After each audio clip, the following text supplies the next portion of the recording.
بسم اللہ الرحمن الرحیم۔ ناظرین، حالیہ شرم الشیخ امن معاہدے کی پوری دنیا میں گونج ہے اور ہر طرف سے واہ واہ، خاص طور سے عالمی منظرنامے میں اس معاہدے کے حوالے سے توقعات وابستہ کی جا رہی ہیں اور یہ سوچا جا رہا ہے اور یہ خیال کیا جا رہا ہے کہ ڈونلڈ ٹرمپ کی امریکی صدر کی سرپرستی میں ہونے والے اس امن معاہدے سے فلسطین کوز کا رائے حل نکل آئے گا اور اسی طرح غاصب اسرائیل کے مظالم کا خاتمہ ہوگا۔ ایسے میں یہ سوال ابھر کر سامنے آتا ہے کہ کیا اسرائیل اس امن معاہدے کی پاسداری کرے گا، اس امن معاہدے کا پابند رہے گا، اور اگر نہیں تو پھر فلسطین کوز کا مستقبل کیا ہوگا؟ اور جواب میں مزاحمتی تحریکوں اور عالم اسلام کا رد عمل کیا ہوگا؟ تو آئیے اس سوال کے جواب سے پہلے ہم غاصب صہیونی ریاست کے قیام سے لے کر اب تک کے جنگی جرائم اور جو جنگی معاہدوں کی امن معاہدوں کی خلاف ورزیوں کی ایک سرسری تاریخ کا جائزہ لیتے ہیں۔ غاصب صہیونی رجیم 1947 اور 48 میں اقوام متحدہ کے امن فارمولے کی صریح طور پر خلاف ورزی کی مرتکب ہوئی۔ اسی طرح 1956 میں سوئز کینال جنگ یا جو جسے نہر سوئز جنگ کہا جاتا ہے، اس کے اندر بھی مصر کے خلاف فرانس، برطانیہ اور اسرائیل نے صحرائے سینا پر قبضہ کیا۔ اس کے بھی بعد میں معاہدے کی خلاف ورزی کی اسرائیل نے۔ اسی طرح 1967 کی جو 6 روزہ عرب اسرائیل جنگ ہے، اس کے اندر بھی اقوام متحدہ کی سیکیورٹی کونسل کی قراردادوں کی خلاف ورزی کی، اور اس قرارداد کی روح سے اسرائیل کو اس بات کا پابند بنایا گیا تھا کہ وہ 1967 سے پہلے کی سرحدوں پر واپس چلا جائے۔ لیکن اسرائیل نے اقوام متحدہ کی قرارداد اور امن معاہدے کی صریح خلاف ورزی کرتے ہوئے اسرائیل ناجائز بستیوں کی توسیع میں تیزی لے آیا اور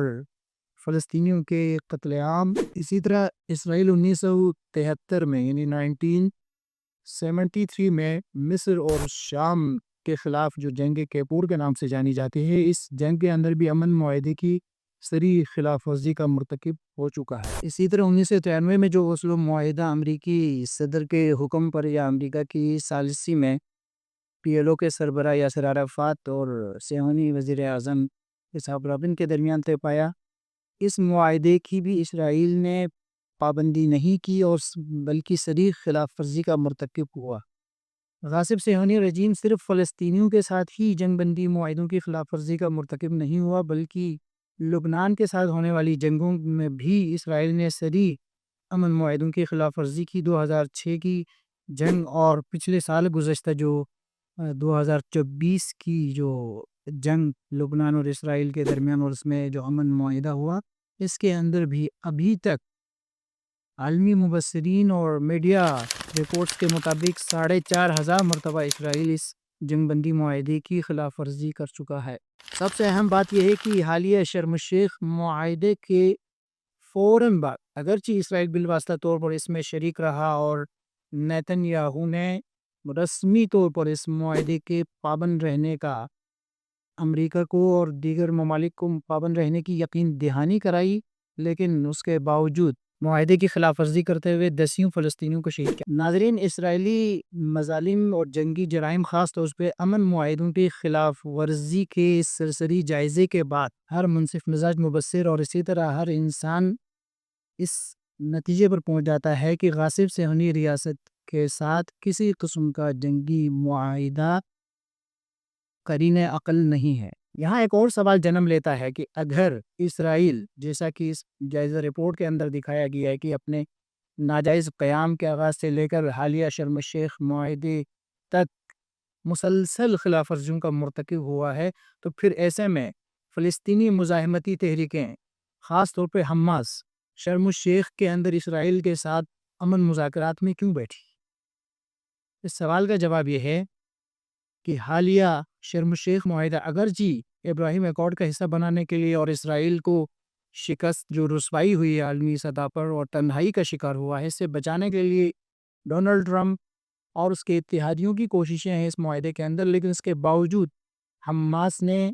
انتہائی مدبرانہ سفارتکاری کا ثبوت دیتے ہوئے اس معاہدے میں شریک ہوئی، اور اس معاہدے کی شقوں کے اندر حماس نے باقاعدہ طور پر اسرائیل کو خود اس معاہدے کے متن کے اندر بھی شکست فاش سے دوچار کیا۔ حماس نے جو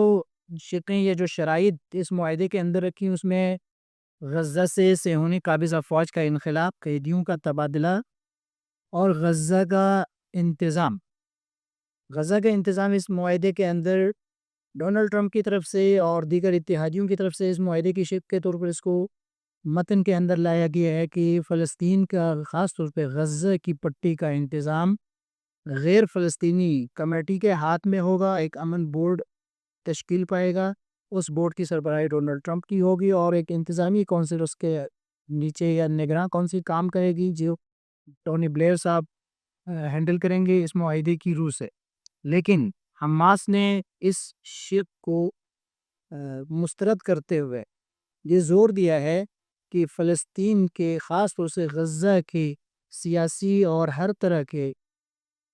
انتظام کا معاملہ فلسطینی دھڑوں اور خود فلسطینیوں پر مشتمل کمیٹی کے ذریعے ہی ڈیل کیا جائے گا۔ خود معاہدے یعنی شرم الشیخ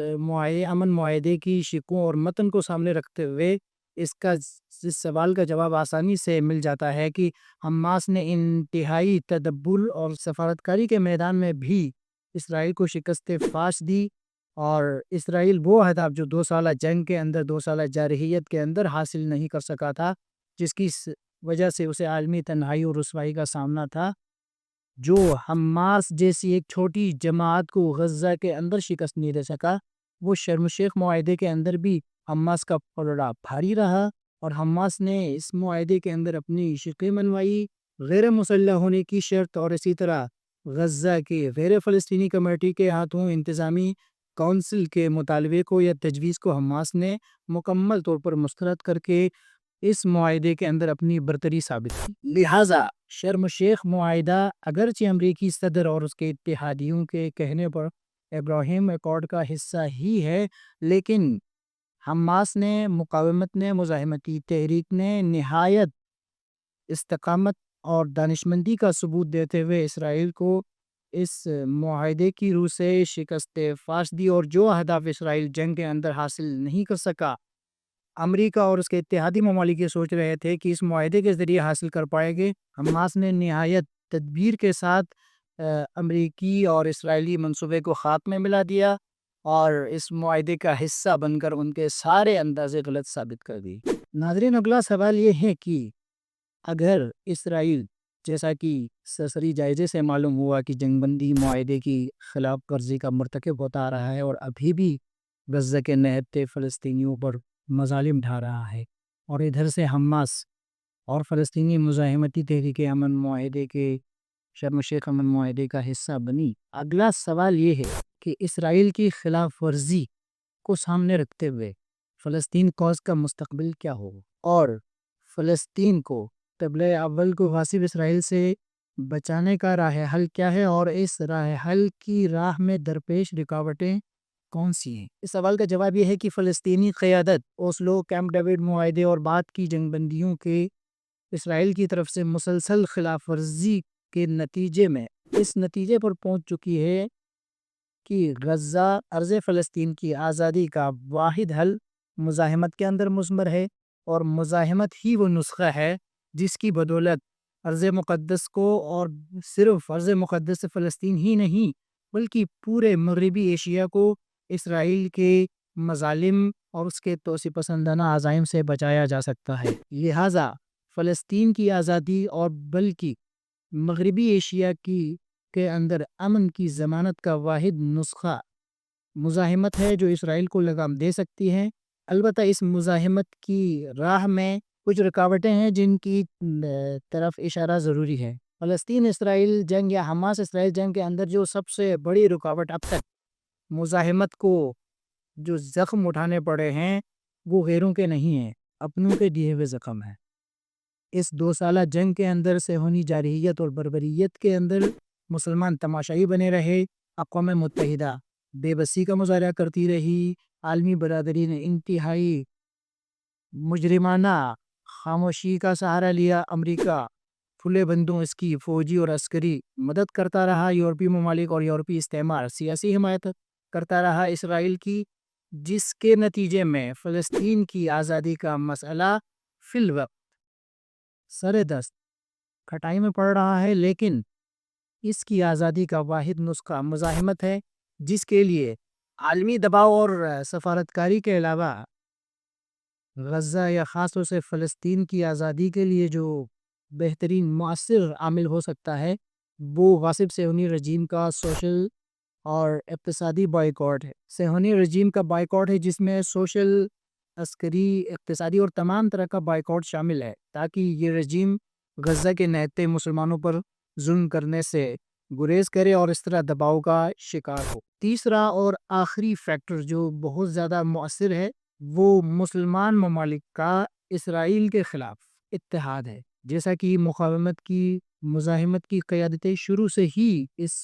راہ حل پر زور دیتی آئی ہیں، اور حالیہ جو ٹرمپ کا شرم الشیخ دورے سے پہلے تل ابیب کی جو یاترا تھی، یہ بھی اس بات کا واضح ثبوت تھی کہ اسرائیل اس جنگ کے اندر شکست فاش سے دوچار ہو چکا ہے، اور ڈونلڈ ٹرمپ ڈھارس باندھنے یہاں تل ابیب آئے، اور اس کے لیے بس بہت سارا کام، بہت سارا بوجھ مزاحمت اٹھا چکی ہے، اسرائیل کو شکست فاش دے چکی ہے، اسرائیل اندر سے ٹوٹ چکا ہے، اسرائیل کی عسکری طاقت اور اس کی جو کمر توڑ ڈالی ہے حماس نے، لیکن مسلمان ممالک کو، مسلم امہ کو اپنا حصہ ڈالتے ہوئے اس جنگ کے اندر اسرائیل کے خلاف فوجی اتحاد یا کم از کم اقتصادی بائیکاٹ کی مہم کا حصہ بن جانا چاہیے۔ اس تمام تر سینیریو کے اندر جو تکلیف دہ صورتحال ہے وہ یہ ہے کہ مسلمان ممالک، نام نہاد مسلمان ممالک جو شرم الشیخ میں بھی اگرچہ بے نقاب ہوئے، اور عالم اسلام کا ہر منصف مزاج انسان اور عالمی منظرنامے پر نگاہ رکھنے والے افراد جانتے ہیں کہ یہ انہی نام نہاد مسلمانوں کی کمزوری بلکہ خیانت کی وجہ سے اسرائیل فلسطینیوں پر مظالم ڈھا رہا ہے، اور ان مظالم ڈھانے کی وجہ یہ ہے کہ ان نام نہاد مسلم ممالک کے اسرائیل کے ساتھ خفیہ نہیں بلکہ اعلانیہ روابط، اقتصادی رابطے ہیں، اور بعض ممالک تو میڈیا رپورٹس کے مطابق عسکری حمایت بھی اس غاصب رجیم کی کرتے آ رہے ہیں، جس کی وجہ سے فلسطینی مزاحمت کو مشکلات کا سامنا ہے، اور اسرائیل خطے کے اندر اپنے دوسری عزائم کو آگے بڑھانے کی کوشش میں ہے۔ لہٰذا مسلم ممالک کے عوام کو بیداری کا ثبوت دیتے ہوئے مزاحمتی تحریکوں کے خلاف خیانت کا مرتکب ہونے والے حکمرانوں پر مزاحمت کی حمایت اور اسرائیل کے خلاف اقتصادی بائیکاٹ اور فوجی اقدامات پر زور ڈالنا چاہیے۔